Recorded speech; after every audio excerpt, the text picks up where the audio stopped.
It's a weird world where humans are transferred to another world where they fight the Demon King before returning to their original world. These humans return to the human world as heroes with extraordinary power. Kim Min-so, a young boy from a lovable family, is one of the victims of this hero system. He got to the new world exactly a year ago. Right after he found himself in that world, he cried for a long time. He kept crying, and he wanted to run away. However, after he saw something that made him hopeful about returning to his normal world, he adapted to that world. However, that world isn't one of joy and rosy like the one he had come from, and he saw several monsters in that world.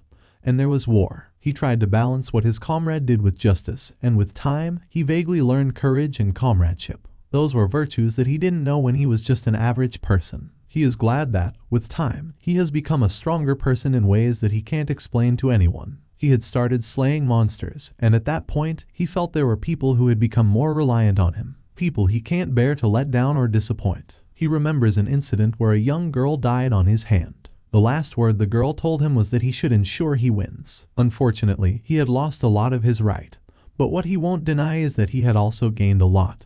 He recalls his comrades that he had buried, but he knows he has pulled through more than he has fallen. Eventually, he can see the end of the journey he had been going through. He sits by a gate as one of the knights comes to call him, asking him if he is ready. He concludes the letter he is writing for his parents, and he comments that he really doesn't know the point of the letters he keeps writing when he knows he can't mail them. However, he ends the letter by asking his parents to please pray for him so that he can defeat the Demon King and he can finally return to his daily life. As he walks to join his comrades, he hopes that he will finish his duty in that world and he can eventually see everything he has gone through as a long dream or memory. He concluded his letter and opens the door. He wishes that when he eventually returns home, he will be opportune to see his parents again. He signs the letter to them saying that it is from their son who misses his family and his former life. He opens the door and holds his sword. The town hall bell rings and all the villagers hail him screaming. Cheers to the hero. They scream that the hero has killed the Demon King, and they are glad that their world is now free. There is merriness and joy everywhere as the workers prepare for a bouquet. Every citizen drinks, and they comment that the taste of their bounty's liquor is so different because it has been a while since they had tasted it. Kim Min-so is also at that table, and the priestess tells him that she guesses he can return to his home the following day since he has defeated the Demon King. He looks at himself again and replies that he will really be able to go home the following day. He comments that he never expected that the day would come when he first found himself in that new world. The priestess reminds him that when he first came to that world, he was crying. She hugs him and tells him that he has done a great job, and he did really great. She sees that he is really down, and she reassures him that he has no reason to be worried.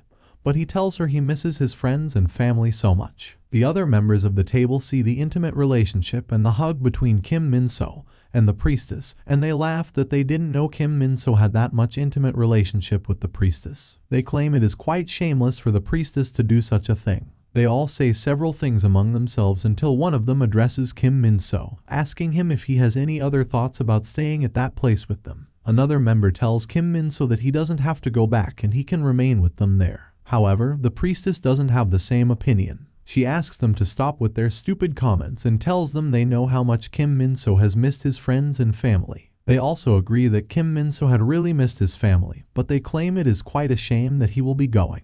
The priestess stands to address them. She admonishes them that the best they can do is to pray for a good future for their hero, that just as much as Kim Min-so had saved them, he will also have a gracious and blessed life, and he shall have a great future ahead of him. 3 weeks later, in Seoul, Kim Min-so finds himself under the bridge wandering around. He admits that the priestess was wrong and the future she had prayed for him didn't come to realization. He claims that he might have saved the world, but he found it difficult to save himself. When he returned home after the war, he pressed his home alarm, and a person came to open the door. He doesn't recognize who opened the door to his house, so he asks who the man is. It turned out the man was the new owner of the house, and the man welcomed him. He found out that during the 8 months he was in another world, his mother had died in a hit-and-run accident while she was handing out flyers and saying she could have left the house on his own and he was missing. After his mother's death, his father, who blamed himself for being unable to protect his family, committed suicide. In the end, his father's death became a newspaper issue, where it was reported that he fell and he was injured on his head and back. He was taken to the nearby hospital, and he fell and died there. The police assumed the death was a suicide caused by depression, and they also heard testimonies from family members and neighbors as to how he suffered from depression. And at the end of the news, his missing person report was reported again, and they concluded the news of his father's death. He goes to the remains of his parents to pay his last respect. He stands there and cried as he remembered that the police had classified his case as that of a missing teenager. He returned to school, but his school had expelled him. He tried to beg them to cancel his expulsion, but his appeal was refused. The teacher tells him that if he wants to atone for his sin against his parents, then he should get ready for his qualification exams. His teacher advises him to get a grip and learn how to live properly. As a result of all he had gone through, he became that guy who didn't fit in with my friends. One of his old friends comes to apologize to him, telling him that his mom said he shouldn't be friends with him again, and they are no longer in the same class because the boy is not in his senior year of high school anymore. The boy asks him to understand the situation and not get angry. None of his friends offered to truly help him survive. He became a child who was considered a nuisance to his parents. He meets his uncle, who slaps him in the face saying that his younger siblings died because of Kim Min-soo. His uncle asks him if he is even human and asks where on earth he has gone. His uncle is angry with him that irrespective of where he had gone, he could have given his parents a call to calm them down, and they wouldn't have died in the search for him. His uncle calls him a bastard, saying that he should be dead. His uncle sends him out of the house in anger. Even his aunt tells him that if he doesn't want to receive the kind of treatment he had gotten that day, he should leave their house and never come back again. She reminds him that he is the reason why their family has gone bankrupt. He leaves his uncle's house and he starts sleeping on the street. He knows that his family was just an average family, and after what had happened to them,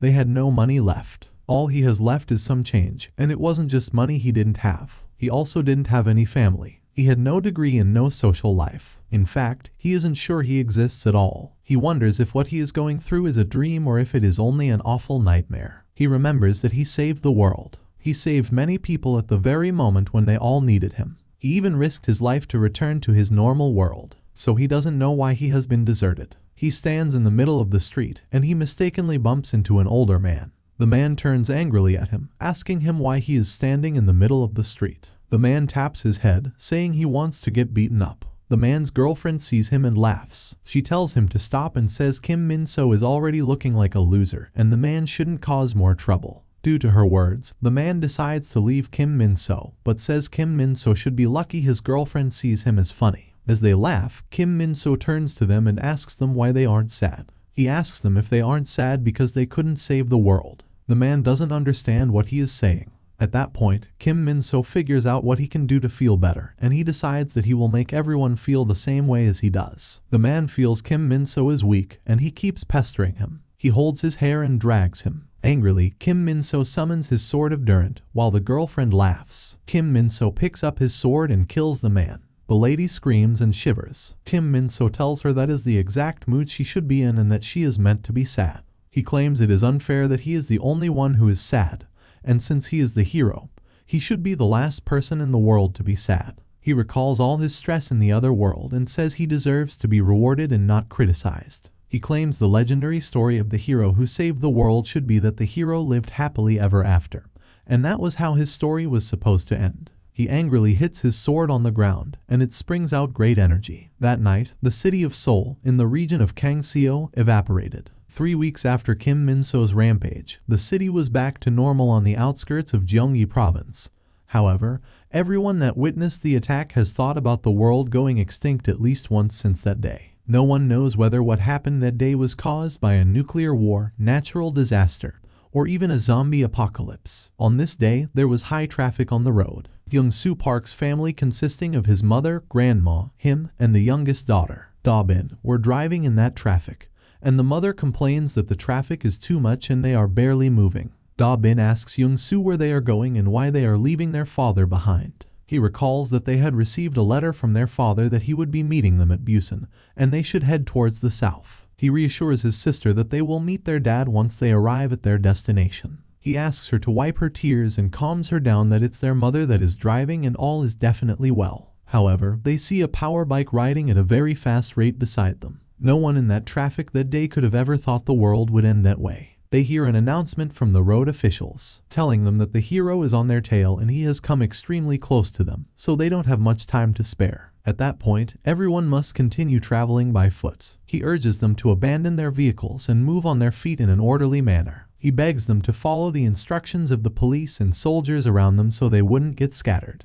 Upon hearing that announcement, Young-soo's mother tells him to ensure he takes care of his sister. She warns him that there is no way they can be able to get back together once they separate. Da-bin also holds on to Young-soo to ensure she doesn't get misplaced as they hear the announcer restate the announcement to them. Indeed, the hero is arriving fast as they all hear a loud noise behind them, and they are all so terrified. They see that a man was crushed to death right behind them. They all conclude that the world is meeting its end in the hands of the hero. They all try to run to safety, and Da-bin holds onto her brother's hand. She begs him to slow down a little because he is moving too fast, but he tells her to hold on tight because she will get hurt if she falls off. He carries her so he can run faster with her, and they all try to run. Kim Min-soo, who is putting on a knight armor, looks at everyone struggling to survive, and he asks himself if they are all struggling in hopes that they can get out of the situation they are in alive. He calls them disgusting. He says he is disgusted by the people who believe they are getting out alive when everyone around them is dying.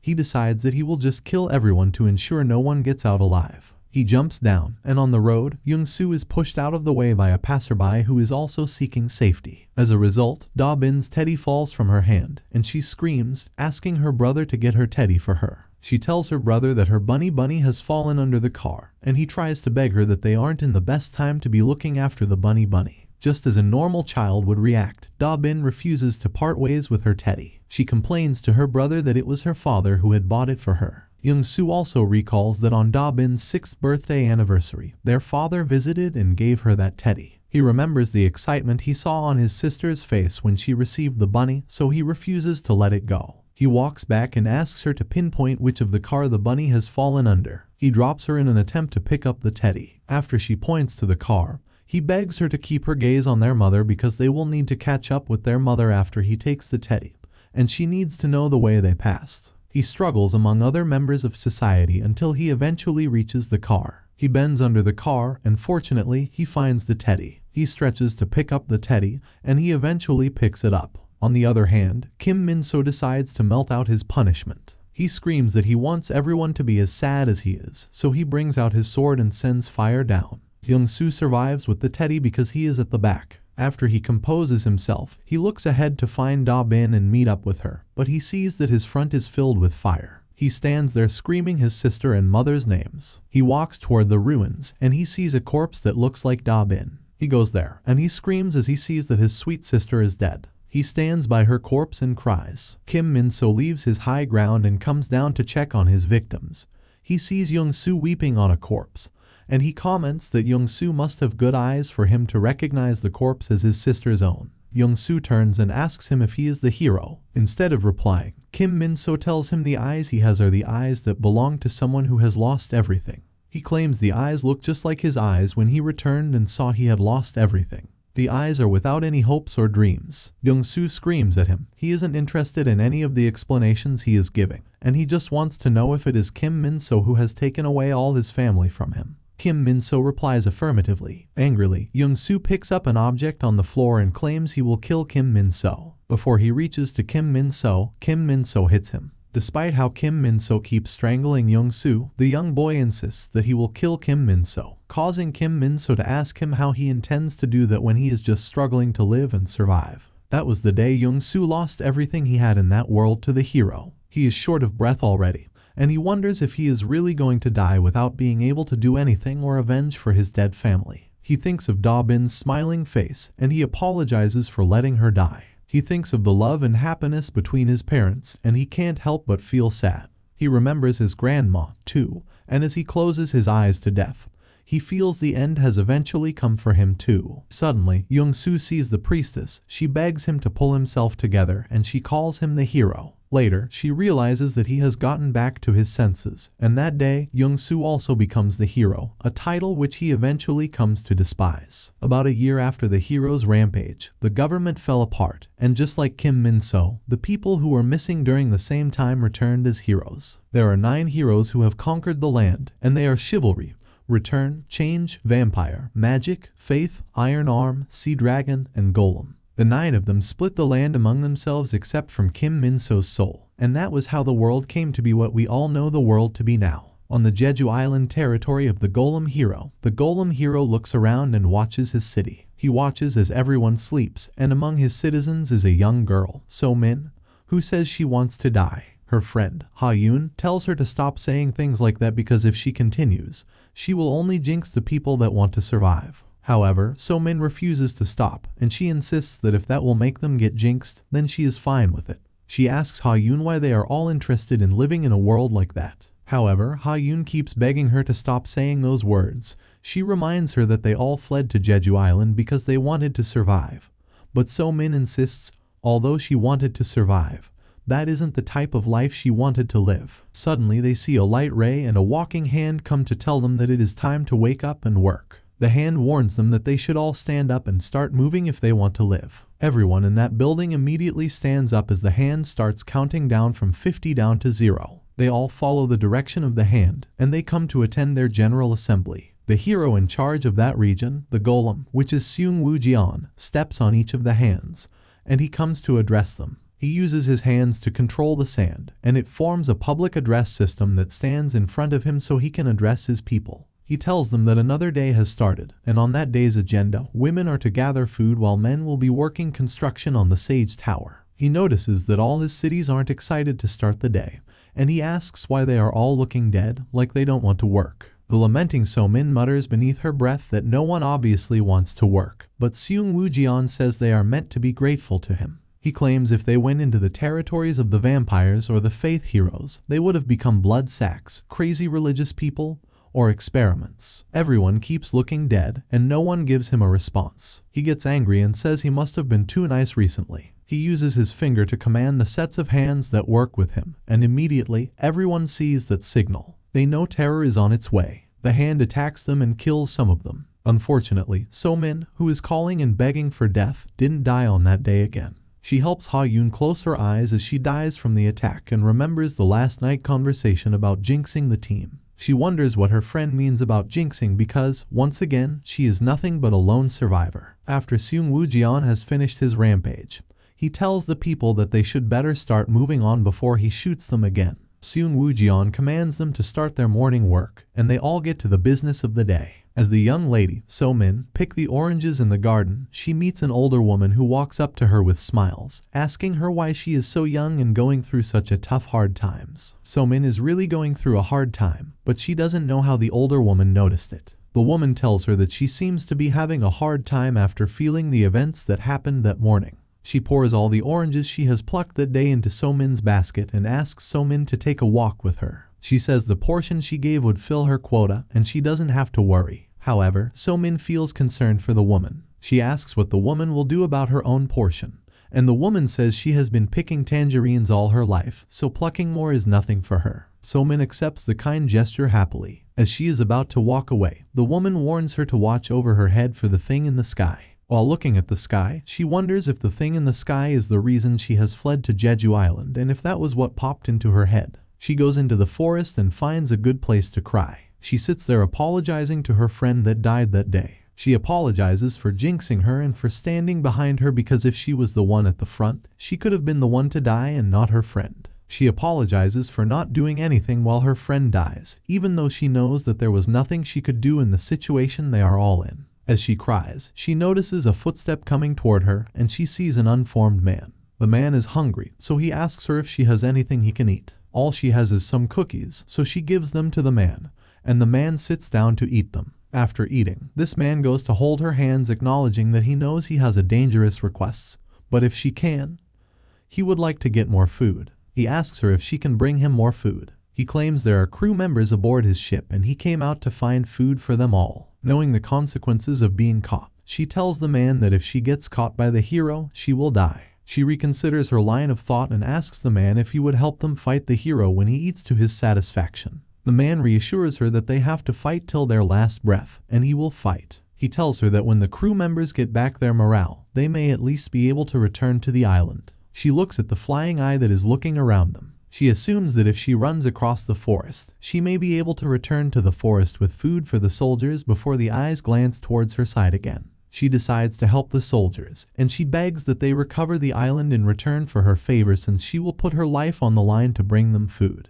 She runs to the plantation and takes the basket of tangerines that she has plucked. On her way back to the forest, she calls her friend Ha Yun's name and says that the reason she said she wanted to die is not that she really wanted to die. Instead, it was because she was more afraid of living day in and out and not being able to live. She promises herself that she won't just survive with her life anymore, so that she will start a rebellion against the hero. She gets to the forest, and she is disappointed because the situation of things isn't the way she has left it. The basket on her hand falls off as she sees Seung Woo Jian welcoming her and calling her the rat. He has sent his hands to crush all the crew members in the ship to death, and their blood splashes everywhere in the sea. He immediately commands one of the hands to get So-min. She tries to run away from the hand, but she is too weak. The hand captures, and as she thinks of her last time on Earth, she wonders how Seung Woo Jian had found out about the ship, because when she left, the eyes hadn't seen that place at all. He laughs at her and asks if she thinks he is the only one. He reveals to her that he has an invisibility mode, and he activates the power. It shows that there are several eyes around every corner of the island, and there is no way anything can go behind him on that island. He laughs at her and says he is just playing around, and he feels it is more fun the way he is teasing her. She calls him a bastard and attempts to attack him, but she knows she can't do anything.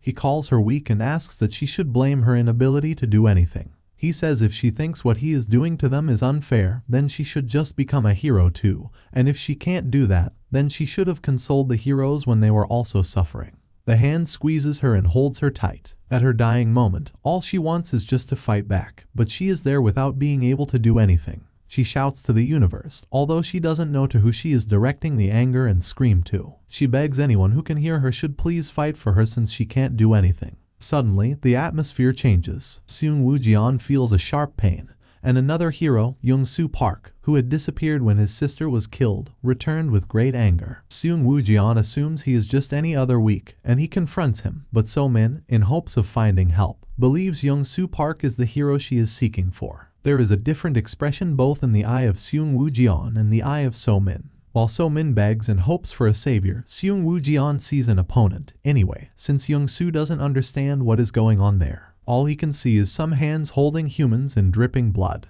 He asks So-min to explain what is happening to him. Before So-min could talk, Seung Woo Jian forges at Young-soo in anger. He asks him who the hell he is and why he had the audacity to come to his island. So-min looks at Young-soo's eyes and the pain and injury there. She wonders if Young-soo isn't part of the Sword Hero party. She, however, realizes that even the Golem hero, Seung Woo Jian, doesn't know who Young-soo is, so that is her chance to get out of that situation safely. She tells Young-soo that Seung Woo Jian is an underling of the Sword Hero, and he took over Jeju Island and starts massacring the people. She further explains that it was Seung Woo Jian who killed the dead soldiers there. Seung Woo Jian feels his authority is being disrespected. He is angry that So-min dared to have a casual conversation when he is right there. He asks her if she thinks she is in a kind of meet-up, but Young-soo doesn't even give him a response. He says that he now understands what is going on there, so he will ask a final question. He directs this last question to Seung Woo Jian in anger and asks him if all So-min said was true. Seung Woo Jian still doesn't see Young-soo as a valid opponent. He nonchalantly asks Young-soo what he will do if he finds out everything the young lady is saying is actually true. As a response to his nonchalant question, Young-soo says then he has to die. Young-soo brings out his swords against Seung Woo Jian, and in response, Seung Woo Jian directs all his hands and eyes to attack Young-soo. He orders them to mash and melt Young-soo till he dies. If only he knew that every villain has a deserved opponent. Before his hands and eyes could attack Young-soo, Young-soo hits them all. He realizes that Seung Woo Jian is controlling those parts of the body with his hand, so he immediately runs towards Seung Woo Jian and cuts off his two hands. Seung Woo Jian is shocked and surprised. He calls Young-soo a bastard and hopes to fight back, but Young-soo hits him in his chest and tells him that it is the end of the fight. While Seung Woo Jian is on the floor, he steps on him authoritatively. So-min watches this whole fight, wondering who the random man is.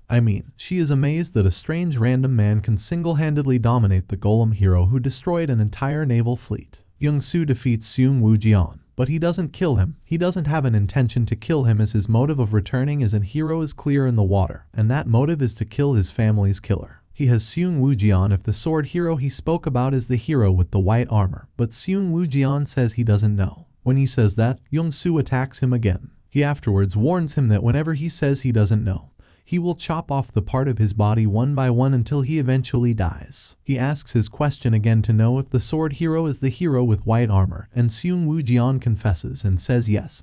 So Young-soo asks him where the sword hero is right now. When Seung Woo-jian refuses to reply, he chops off Seung Woo-jian's leg and repeats his question for the second time. At that point, Seung Woo-jian realizes that his survival from Young-soo will only be a miracle. He starts pleading and begs Young-soo to spare him, but Young-soo expressly tells him with no iota of emotions that he wouldn't spare him for any reason. He tells him that when he became a wicked hero, he gave up on being human. However, if he can answer his questions correctly, he will let him pass out painlessly by cutting off his head. However, Seung Woo-jian reveals that he isn't addressing Young-soo. Instead, he is talking to his golems, and his hands and eyes come at him. One of his hands holds him and squeezes him to death. At his last point of living, he recalls the day he was leaving his world for the other world to become a hero. The person who had taken him to that world told him that if he gave up on trying to save the other world, then the world he had initially come from would be the next target of the Demon Kings, so for the sake of his original world, he should please come to save their world. He went to that world, and he defeated the Demon King just as he had wished, and after he finished the fight, he returned to his original world in hopes that he would be compensated for what he had done. All he wanted at that point was to be compensated for what he had done. He returned home and pressed his home button. He expected a thank you and a welcome back, and when he pressed the button, he screamed to his parents that he was back. At that point, he hoped that he would hear a voice from his father telling him that he had done well, but instead of that, what he heard was his father telling him to get out of his sight. His father says he doesn't remember having a son like him. He didn't get violent after the incident. He still tried to find a way to survive. He went to social housing, and they told him they do not support or provide accommodation to teenagers who are over the age of 18. The officer told him it wasn't their fault, and that is just how the law is. He felt very bad since he was the one that saved their world by going to save the other world. He had hoped that he would be treated specially. He tried to get accommodation from a hotel by working there while pretending to be an adult, but the attendant found out later on and reminded him that he was a minor, and that if he didn't leave, he would turn him over to the police. He asked for payment for the work he had done so far before he was caught, but the manager wondered why he was so thick-skinned when he was the brat that lied about being an adult because he wanted to work with their company. After going through all he had gone through, he felt since he was the reason why that world is still existing in the first place, it wouldn't be too bad if he destroyed it. He feels destroying the world would make the world his world, and he tells his hands that he doesn't want to die. The hands try to escape with him, but Young-soo threatens that he wouldn't allow him to go. Young-soo says every hero deserves to die, so he will kill him. Seung Woo-jian's golems rally around him while Young-soo summons his praying flowers. He applies elements to his weapon and forms electricity. Then he activates the electrical javelin technique called the Golden Lightning Strike. He uses it to hit the collection of hands holding Seung Woo-jian, and at that point, Seung Woo-jian realizes that it is his final moment. He dies and falls into the river, which marks the end of the golem hero who destroyed Jeju Island and the unraveled fleet. So-min lies on the bank of the river with Young-soo. Following the death of Seung Woo-jian,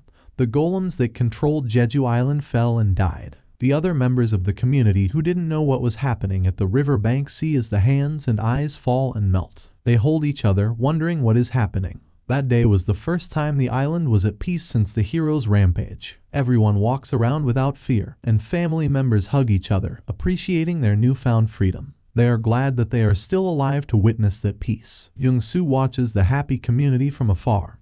He sees a family of 4 just like his old family, and he sees how they happily hug each other. He stands there in regret as he remembers how his father, his mother, grandma, and his sister used to hug each other happily at home. He appreciates the fact that the families in that area indeed have a place to go back to and call him, and he says that he envies them. He notices someone is coming behind him, and he assumes it is an enemy, so he turns and attacks the person with his sword. So-min screams and tells him she is the one. She reminds him that she is the one he met at the field earlier on. She asks him why he is hiding in the bushes and tells him everyone in the city wants to know who helped them slay the golem hero, so he should follow her, and they should head to the island together. However, he tells her that a hero who killed a fellow hero doesn't have merit, and if he goes there, they will assume he is also there to capture them. and he will just revive their fear. Also, he doesn't care about getting praised by them or anyone, so he is fine just the way he is. So Min realizes that he is actually right. However, she acknowledges him and tells him he is actually a kind person, and if he is not kind, he wouldn't think about other people's feelings. He doesn't have the time to change her mindset about him, so he gives her the liberty to conclude and think anyhow she wants. He tells her that they are never going to see each other again and they should part ways. As he turns to leave, she calls his attention by asking him if he plans to kill all the heroes around the world. He replies affirmatively, telling her that he specifically has the intention to kill the hero in white armor. He tells her he is going to kill everyone who is working with the sword hero. At that point, So-min wonders what could be his reason for making that decision. She asks him if he is doing that for revenge, and Young-soo asks her if there needs to be another reason that is greater than revenge. He tells her he is doing it for revenge, and she offers to help him achieve his revenge. She tells him that she also has to take her revenge against them, and he should allow her to take her revenge with him. The idea seems ridiculous to Young-soo, especially with the fact that he knows she is a human and she isn't a hero. He asks her if she is insane, but she replies in negation. She admits that he must have seen her as a deadweight, and he certainly thinks she is a deadweight, but she is begging him to please allow her to go. She asks him if he even knows where each of the heroes is and tells him that she knows where all the heroes are. She tells him she saw everything that happened to their world on her way from Seoul to Jeju Island, and she has an idea of which area is controlled by which hero and also the kind of abilities the heroes have, respectively. She keeps trying to convince him that she can be a good plus to him. She asks him if he is going all the way to Seoul on foot and tells him that he will need food and shelter along the way in his journey. Also, if he wants to obtain a means of transportation, as well as food and shelter, he will need to communicate with regular people. These people won't like to speak with a hero, and if he takes her along, she will speak to them on his behalf. She confidently tells him that although she isn't a hero, she will be his guide all through the journey. He thinks of her offer, and they look like a great one. Before considering if he should take her along or not, he decides to ask her a question.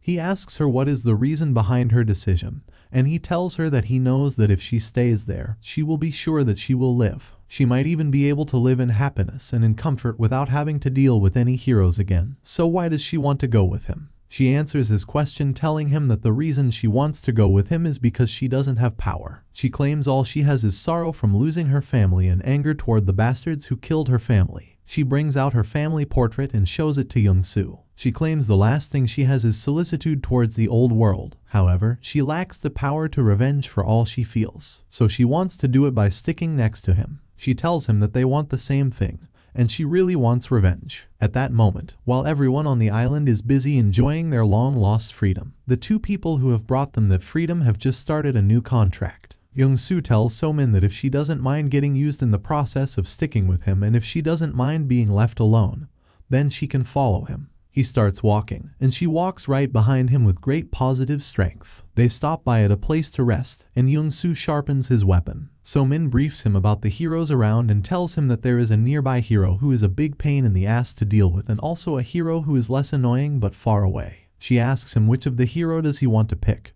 and he says he wants the hero that will die the quickest. She laughs that he doesn't change, so she tells him that his next opponent is the sea dragon hero. She lives in the sea and she controls a dragon. She has destroyed an entire fleet in the Pacific Ocean, and right now, she is the worst hero of the ocean. So-min tells Young-soo that it is already a pain that the sea dragon hero makes use of the ocean, and he can conclude that the sea dragon that she controls is as bad as a nuclear bomb. Also, she is a mass murderer who killed refugees on their way to Jeju Island, and among the people in the boat, the sea dragon destroyed was So-min's late mother. When So-min finishes with how strong the sea dragon hero is, Young-soo asks her to stop stating the crimes as if they are achievements. She is a murderer, and all So-min needs to state is the fact that the sea dragon hero deserves to die. However, the most important thing is that they will need a boat if they are going to fight in the sea. Fortunately, So-min says she knows someone who can help them with a boat. She tells him that after the Marines re-obtain the boats that the Golem hero stole from them, the surviving ones start to recover. So-min and Young-soo go to meet the captain of the Marine, who salutes to them and says they will give them the boat and ensure they get them to the river as a sign of respect for their fallen comrades. Meanwhile, in the southern coastal sea, where the sea dragon is, the dragon feels signs of danger, and he coils on the water. The sea dragon hero goes to touch him and tells him that it is okay. She reassures him that there is no way their opponents will reach land, and she will ensure she kills them. The sailors remain on the other side of the sea, and the captain of the team goes to meet the lead sailor, who is smoking by the riverbank, telling him that they have 2 hours left to set sail. The man expresses his opinion about the entire plan, and he asks his captain if he thinks the decision they are making is nice. He claims they aren't sure about anything, and they don't even know if the hero who had killed the golem hero is actually a friend or a foe. He reminds his captain that if they are unable to kill the sea dragon hero and return to land, and even if they succeed in killing the dragon and return, why does he have to return to that hell with his own 2 feet? The captain reassures him that the fact that Young-soo killed the Golem King means he plans to kill the other heroes, and they don't know anything else for sure except that, but he feels that is just enough for them. He reminds the sailor that more than 30 of his men, who he treated like his sons, were killed by those heroes, and if he was to meet with them after he dies, he wants to be able to speak confidently to them that even after they died, he ensured he found a way to mark their death, and he made use of his body that they saved and made sure their death wasn't in vain. He claims if the hero they are helping is stronger than the sea dragon hero, then their voyage and their sacrifice will become the beginning of their nation's true freedom. He asks the sailor if he is ready to walk into hell with him as a sign of respect for their fallen heroes. About an hour after their departure, they arrive at the Southern Ocean. Inside the voyage, So-min and Young-soo strategies about how they intend to win. So-min draws an image of the sea dragon for Young-min to see. She claims she is not really good at drawing, but she would try to map out how the sea dragon hero looks like. He looks at the picture ridiculously because he doesn't understand how it looks. She reminds him that she had earlier told him that she can't draw well. She claims what is important is that not just the girl is a hero, but the dragon is also a hero, and that is the critical difference they have with the other heroes. He figures out from her explanation that the 2 heroes can act individually. However, she tells him that based on what she has seen, whenever she sees them fight, they actually can't act individually because every time she sees them, the girl is always standing on top of the dragon, and the dragon never moves unless she orders him to. She feels the girl who is riding on the dragon is the dragon's brain, and the dragon is the brawn. Young-soo wonders what their attack pattern is, and So-min tells him they fight that based on the fights between them and the soldiers that were assisting the refugees, the dragon either breathes fire or knocks over the ship with its body, and the girl blocked the attacks coming their way. He says it's more like a combination of a spear and a shield. While the spear is to attack and the shield is to defend, he feels it will be very hard for them to deal with. As they strategize on what to do, they hear a loud sound on the ship. They stand up immediately and leave their cabin. They tell the soldiers that they should get to their position,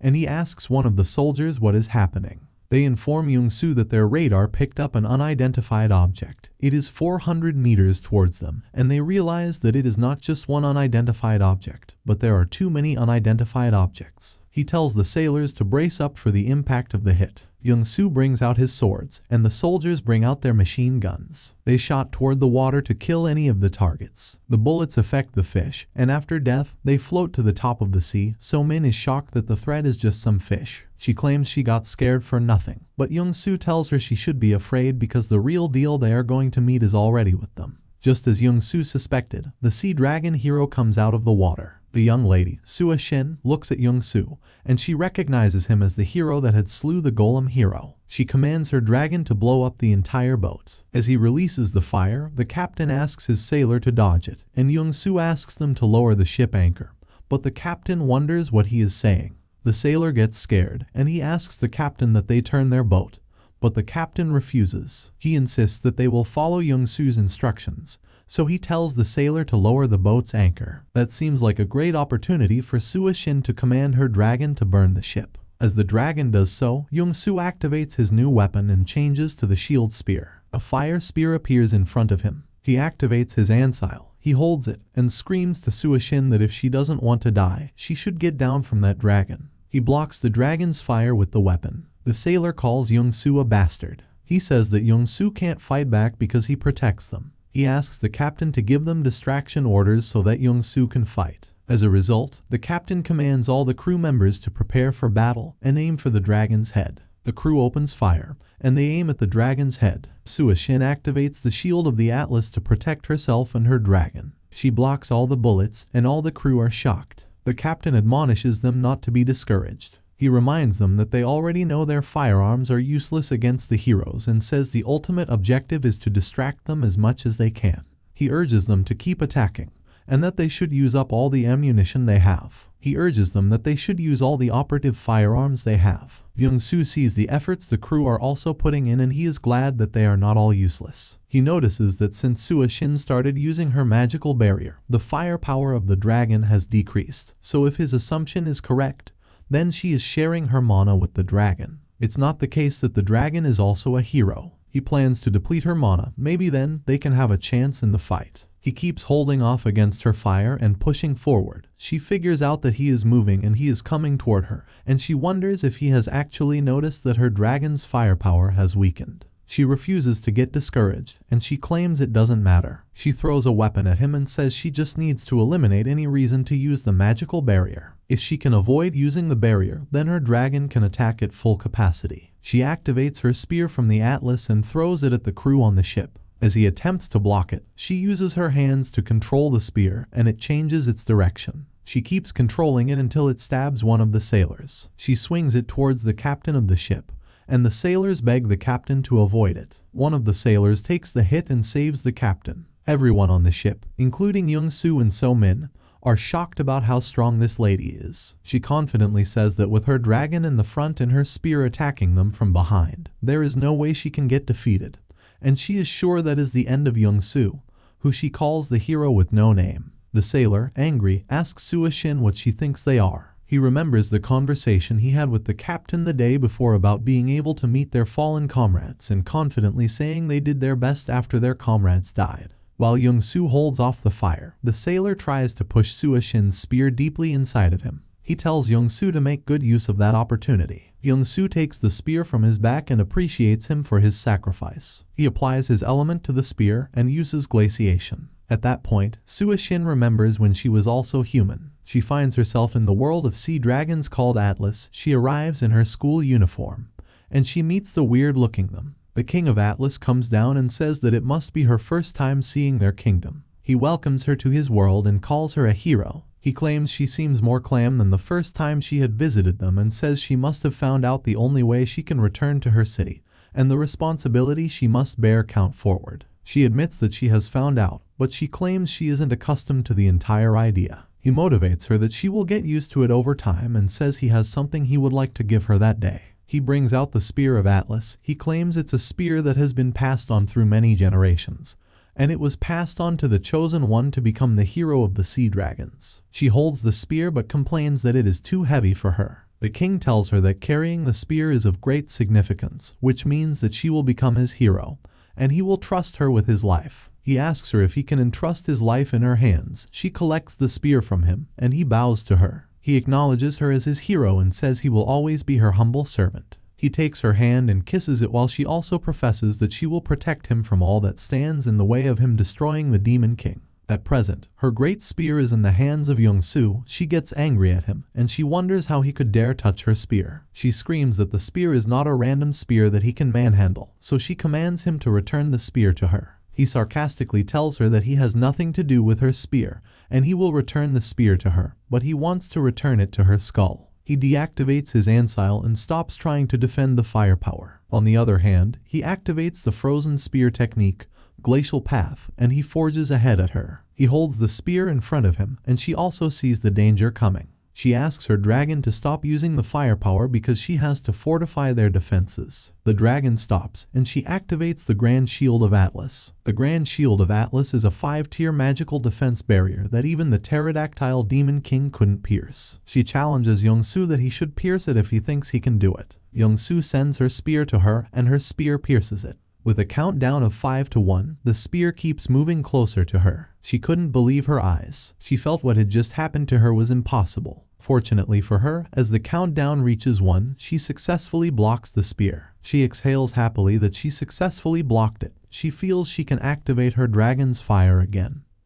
But she notices that Young-soo has disappeared. He calls her attention to where he is, and to her shock, she is right before him. He tells her the skill he had been using wasn't used to block the dragon's fire, but he had used the skill to completely make a path for himself to pass. He slit the dragon into 2 with his weapon and cuts her into 2. Before dying, she professes her love to her dragon. She claims they loved each other right from the first time they had fought together, even till they had both defeated the Demon King. After she defeats the Demon King, The king of Atlas comes to meet her. He steps down to carry her and tells her they can finally change their predefined ending. He tells her she has worked hard and he hugs her closely. She sheds tears on his body and he wonders why she is shedding tears on such a glorious day. She tells him that the fact that the demon king is dead means their farewell is much closer, although she is glad that she will eventually be able to return home. She doesn't like the idea of separating from the king. However, the king tells her he will follow her to her world. He says he has fulfilled his role as the king of Atlas and protecting the balance of their world, so from that day, he will accompany her to the world as her man. She is shocked at this decision. He announces this decision to all his subjects, and they beg him to reconsider his words and ask how he could go to the world of heroes. They remind him the world of heroes may be inherently different from their world, and it could be a danger to him. However, he argues that the hero became accustomed to their world without any problem, so that is enough proof that he can go to the human world and get used to that world. He reminds them that the next heir to his throne has been decided, and he has already fulfilled his royal duty to kill the demon king. He is no longer the king, and he wants to spend the rest of his life fulfilling his duty as Sua Shin's partner. He returns to her and holds her hand. He puts a ring on her finger, and they get wedded. Unfortunately, their problems started from there. Upon returning to the human world, they experience severe problems. The sea dragon's body didn't get accustomed to the human world as he had hoped.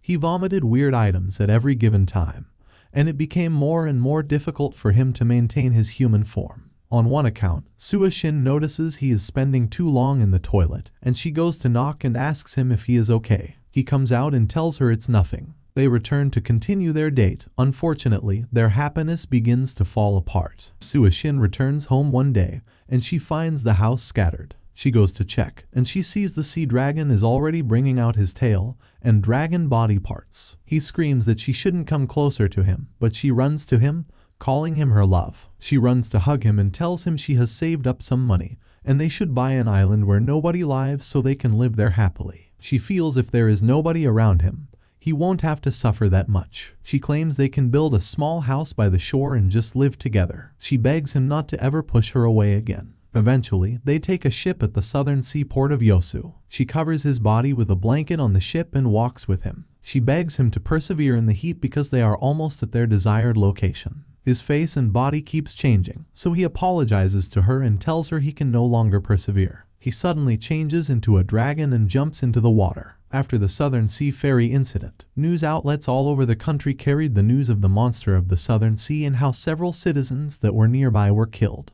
The government ruled them as terrorists like Kim Min-so, and that's how they became villains and objects of conquest. Several ships came to conquer them, and they had no choice but to fight. Sua Shin decides that she doesn't care if they are tagged villains, but since the dragon fought to defend her, she will also fight to protect him, and eventually they are dying together. The dragon replies to her that he loves her as well, and they conclude that they loved each other till death. On the other hand, Kim Min-so receives a visitor who tells him that the hero of golems and the hero of sea dragons has died at the hands of the hero who had just returned. He shows Kim Min-so Young-soo's picture and says that it means the people now have new hope, and it also means the eternal sadness Kim Min-so has created in the country is about to end. The visitor notices that Kim Min-so isn't disturbed. He asks him if he shouldn't be moving and says he has to fight to protect the image of the nation if he wishes to maintain it. Kim Min-so stands up, carries his sword, and says the end is approaching again. In the world Young-soo had gone to save, they found out that the first spear which Young-soo had taken to the human world had returned while the fifth spear,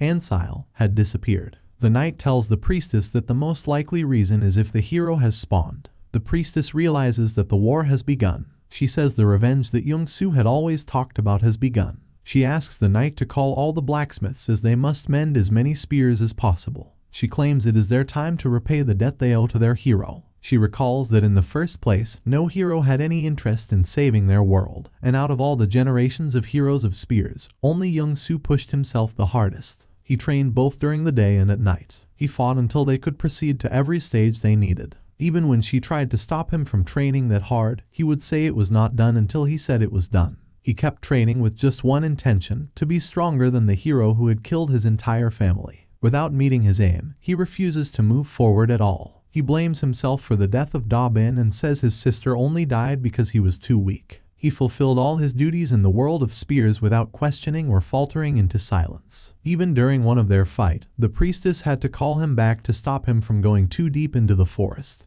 But he went as deep as possible, killing all of their enemies without complaints, and unfortunately, he got attacked. He lay on the floor wounded as the goblins prepared to feast on him. He looked at them, but he didn't see the goblins. Instead, he was seeing a different version of Kim Min-so standing to kill him. He stands up and says he won't allow them to win him. He attacks them and screams that they should die despite the fact that he is terribly injured too. After killing them, he starts walking back to his team, and he sees and he hears one of the enemies begging him to save him. The boy pretends to be Da-bin. He asks him to save her. His imagination narrates how his mother had told him to take care of Da-bin and how he had failed in their duty. He also sees another one who poses as his grandma telling him she is hurting.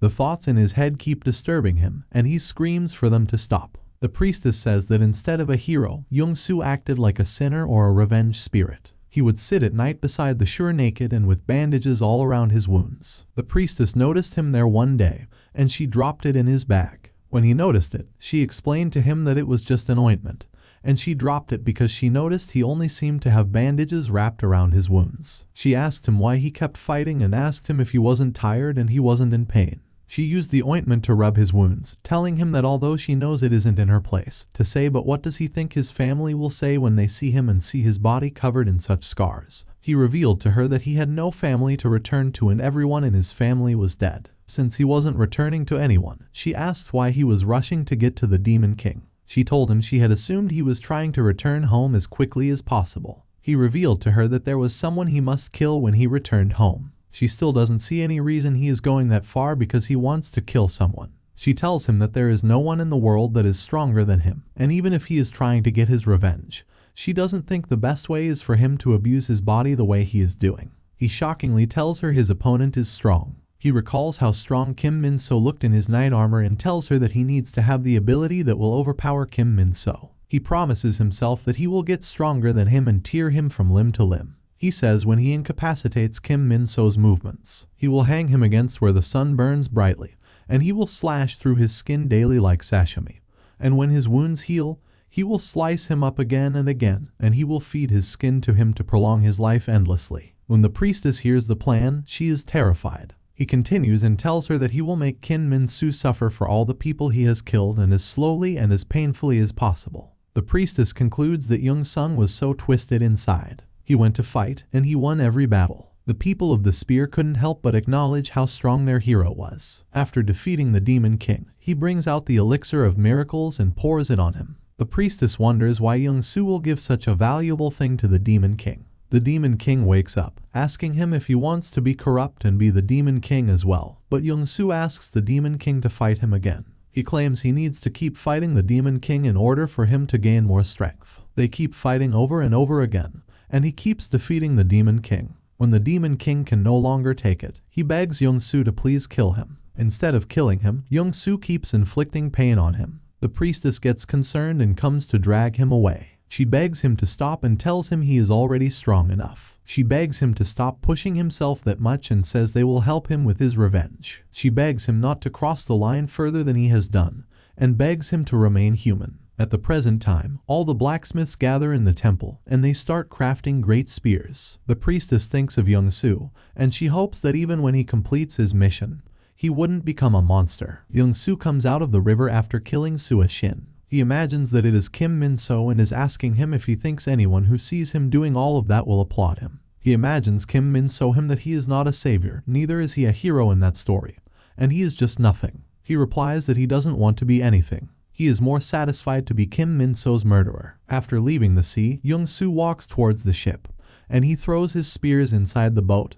He jumps inside. He meets So-min, who is so shocked that he succeeded in killing another hero. She thinks of the possibility that Young-soo would help them kill all the heroes in their world. He asks her if there are any survivors from the attack, and narrates to him that she has checked the deck, the gun tower, the captain's room, and also the engine room, but she can't find anyone. Everyone is dead, and they are the sole survivors. She asks what they should do since they can't move the ship without the soldiers. She wonders if he has any ability that could help them reach the shore. She reminds him that he made a shield that turned into a path, and he used it to reach the hero of the sea dragons. She feels he can create anything he wants. He looks at her in confusion and asks if she thinks a hero is like a doryman. He confronts her, reminding her that she is there to be a guide and she should at least know something as mint as steering a ship. However, she claims that wasn't what she meant when she asked to be his guide. All she meant was that she could help him out. He refuses to hear her out and says she seemed like she was so competent that he thought he could bring her along.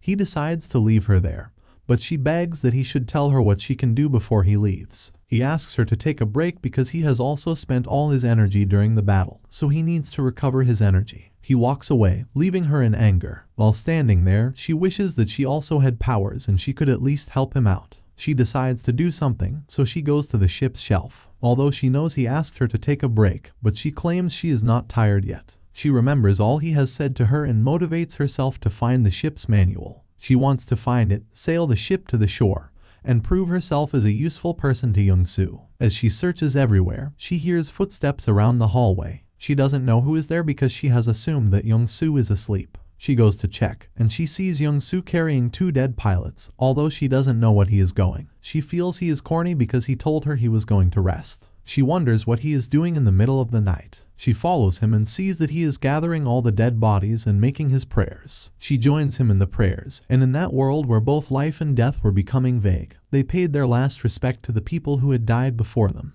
The following morning, as if the cruel world had seen the noble thing they had done the night before and had decided to compensate them, Through found strange visitors that day. As they both stand in front of the shop, thinking of what to do, they see a rescue plane. The pilots in the plane notice the Marine's ship, and the pilot announces that he has found the hero of the revolt, and So-min. Choi Young-wook, the South Korean Reconstruction Government team leader of the Heroes Division, is also in the plane. He reports that he is commencing the operation to secure the hero of the revolt. Before he comes down, his subordinates beg him to be careful because they don't know if Young-soo will be on their side or whether the reason he is killing the other heroes is to secure their territories. Choi Young-wook promises to deal with the situation carefully. Young-soo and So-min also see the helicopter. He asks her if she is the one that radioed the helicopter in but replies in the negative. She suggests that it may be the subordinates of the hero. She explains to him that since the heroes were on the winning side, a lot of citizens started siding with them. He takes her advice and assumes that they have to be wary of the people coming.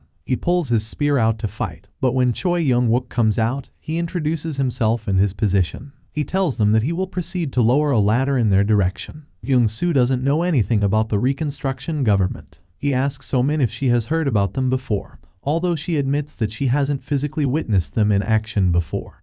But there are rumors surrounding them among the people. She had heard that there was an organization formed by the government and surviving soldiers and that the organization was revolting against the heroes through their guerrillas. He assumes that they have come to recruit him get their guerrilla tactics, and he thinks that's a good idea, so he asks that they climb the ladder and see what will happen. They climb the ladder and reach the plane. Upon their arrival, they sit and the plane starts moving. While sitting in the plane, Young-soo sees the pilots giving signals to each other, so he asks Choi Young-wook how many seconds they think it will take him to kill everyone in the plane. He asks them if they think a gun would work against him in the first place, but So-min immediately surrenders to the officers. She reminds Young-soo that a gun would work on her. Choi Young-wook asks him what he thinks about a bomb and reveals that he is wearing a bomb. He claims if the bomb explodes in that compact space, there is no way Young-soo can guarantee that he won't get damaged. He reminds them that they are 600 meters above the ground, so if Young-soo falls, the probability that he will survive is low,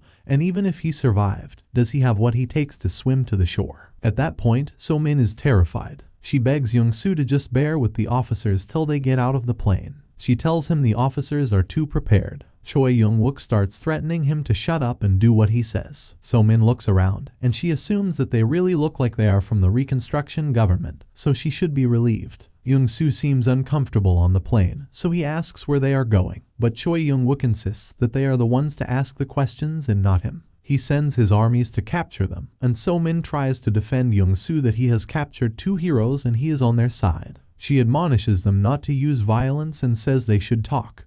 But they point the gun at her, threatening her that it will take less than a second to kill her. Choi Young-wook tells her there is no unity between them, and she is alone. He claims the Reconstruction government has no information about them, and they don't trust them. He asks his soldiers to tie Young-soo up. They eventually arrived at their location, and they bring the captives out. They enter into the building with their eyes covered and their hands and legs bonded together. Young-soo knows that considering his strength, the amount of time it will take him to uncuff himself is just a second.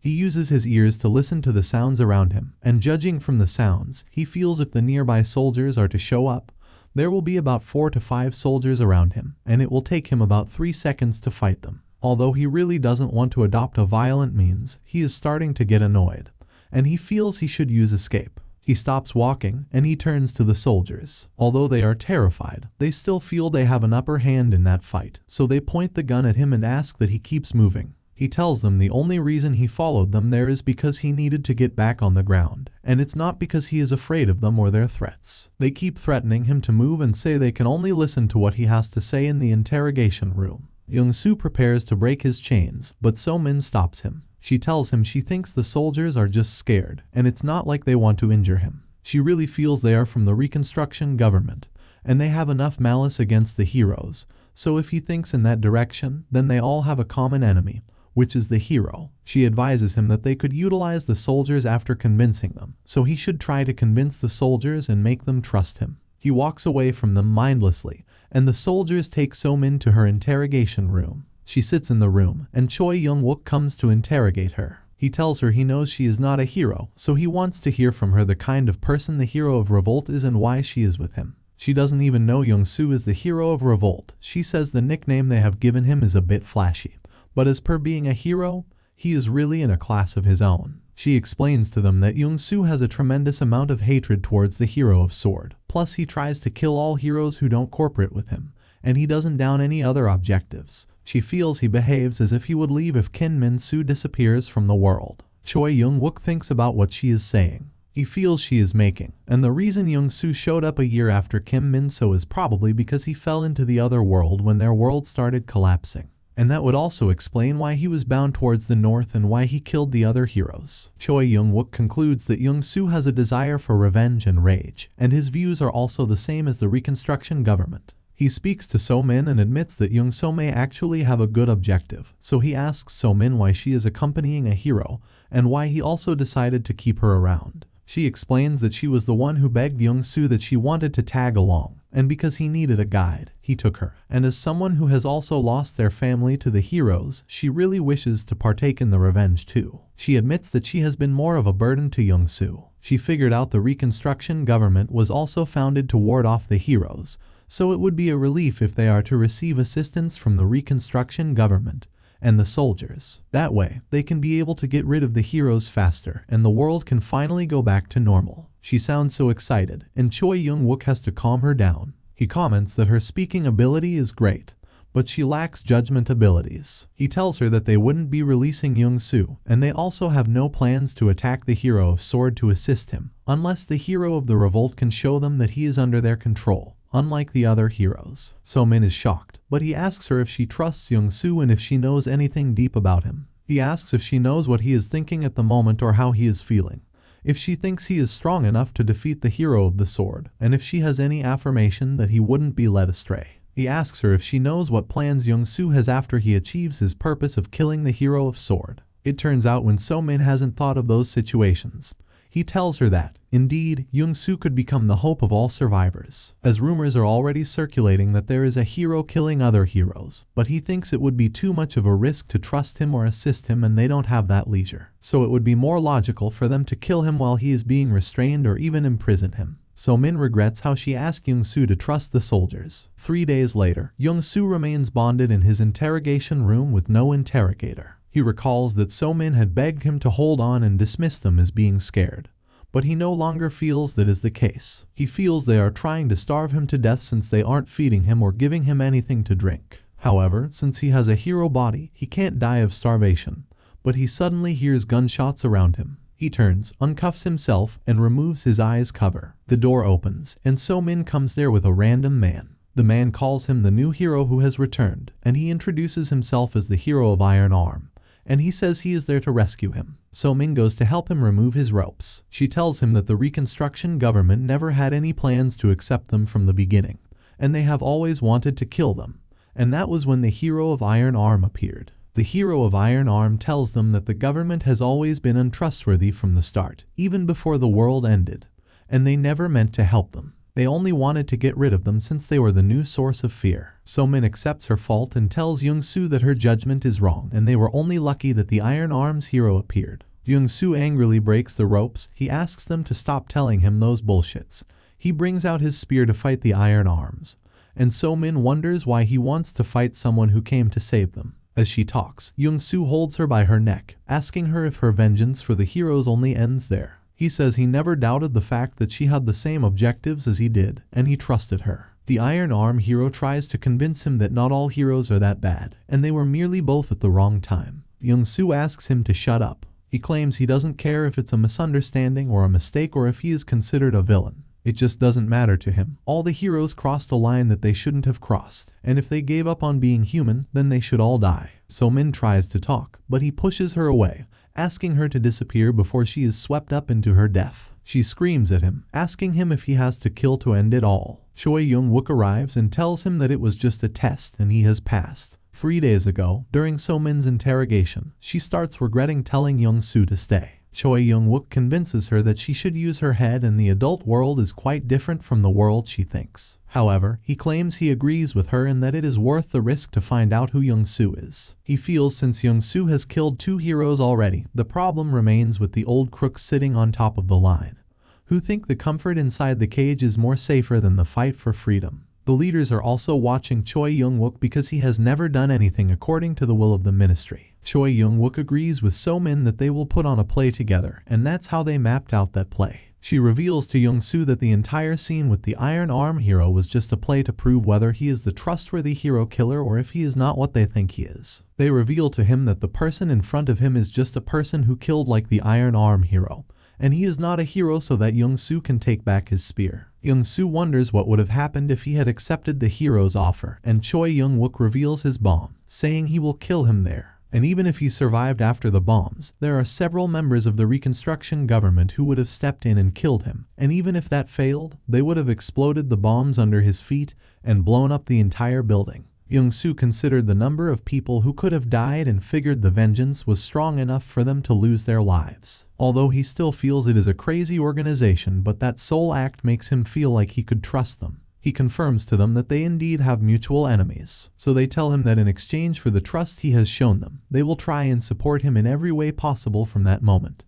They leave the interrogation room and take the elevator to an underground city. Choi Young-wook tells them that there are roughly 50,000 people who reside in the small city, and everyone there recognizes Young-soo as his rumors have spread far and wide. They all celebrate the hero who has returned to kill all the other heroes. Choi Young-wook begs him not to betray the hopes of everyone praising him if he has any humanity left. The young girl comes to meet him with flowers. She gives them to him, and it reminds him of Da-bin. He kneels there, wondering if he has anything left to protect. Will he succeed in protecting the people and getting his revenge, or will he betray them? And that's how the first part of this manhwa ends. Well guys, if you like this video and you want a second part, comment below with the word part 2. Also subscribe to the channel, hit the bell and like the video. But most important, leave a comment. Until the next video.